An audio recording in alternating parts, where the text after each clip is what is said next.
Hello, calculus fans. Let's evaluate the limit as x approaches 0 from the right of log x over cotangent of x. So this is a one-sided limit. The first thing we'd like to do is figure out what is the limit as x approaches 0 from the right of log x.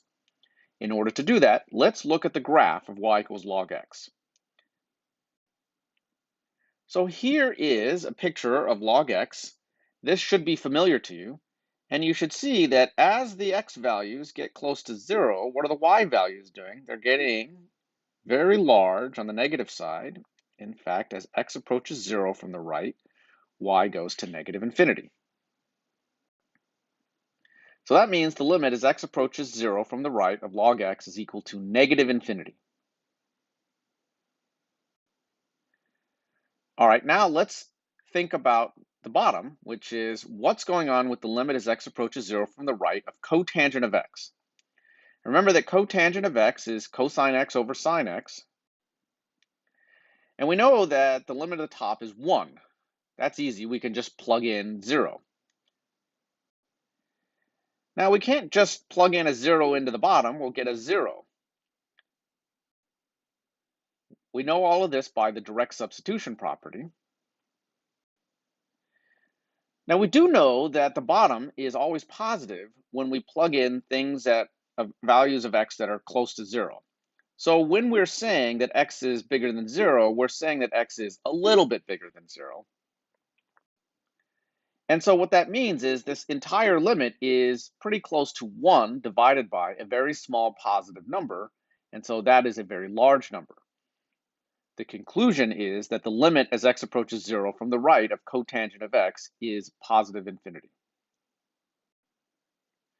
All right, so our original limit is an indeterminate form of type infinity over infinity. It's worth mentioning that another way that we can see that the limit as x approaches 0 from the right of cotangent of x equals infinity is by looking at the picture of y equals cotangent of x. And what we should see in this picture is that there are vertical asymptotes at every pi unit. And so if we approach 0 from the right, the y values on the curve are going off to infinity. And that means we can apply L'Hopital's rule.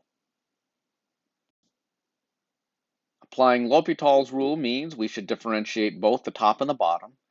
The derivative of log x is 1 over x, and the derivative of cotangent of x is negative cosecant squared x.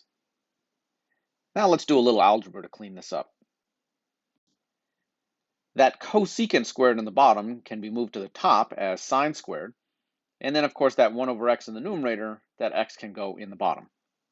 At this point now we have another indeterminate form. This is 0 over 0 type, so let's use L'Hopital's rule one more time. The derivative of the top will be negative 2 sine x cosine x. This is by applying the chain rule. And the derivative of the bottom is 1. And at this point, now we can just use the direct substitution property and plug in x equals 0. That gives us a final answer of 0. Okay, that's all for now.